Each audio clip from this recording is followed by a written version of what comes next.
I'll let you all put that on the table.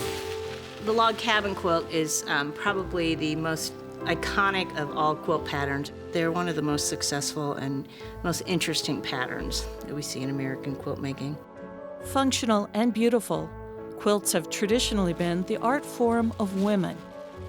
Here at the International Quilt Study Center and Museum, these meticulously crafted textiles are preserved from around the world. Now we're going to slide it to the end of the table. And though the quilts are preserved, the stories of their makers are usually lost to time.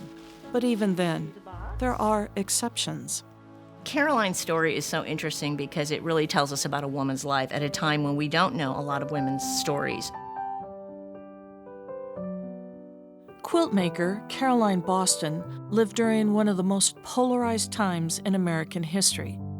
She was a young married mother when her husband, James, left to fight in the Union Army during the Civil War. Within 6 months, James was gravely wounded.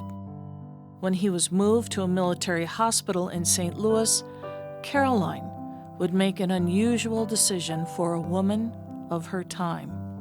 Caroline left the children with family in DeKalb, Illinois, and had volunteered to become an Army Civil War nurse. She had no previous training, but she was trained at Benton Barracks. Caroline would be one of 20,000 women to volunteer in military hospitals during the Civil War.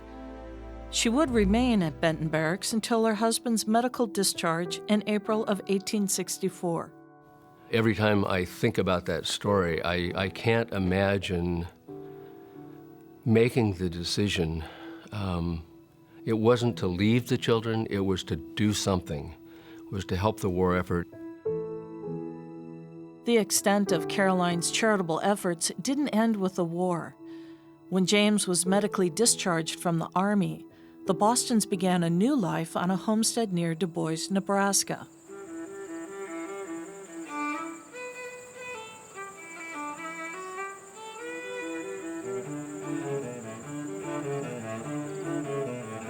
It was while living here that Caroline's generosity and quilt making was first noted in the local newspaper. For the next 30 years, the Bostons were a part of the Du Bois community.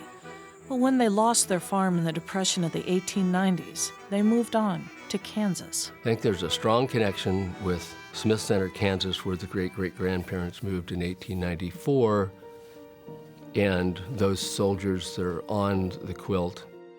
Sometime around the turn of the 20th century, Caroline made a quilt inscribed with the names of 320 Union veterans of the Civil War and their associated military units.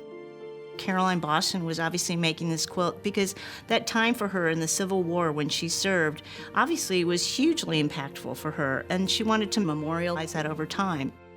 When the Bostons moved to Smithfield, Kansas, they became involved with the Grand Army of the Republic, a veterans organization for Union soldiers. James was a member of the GAR, and Caroline a member of the Women's Auxiliary, called the Women's Relief Corps.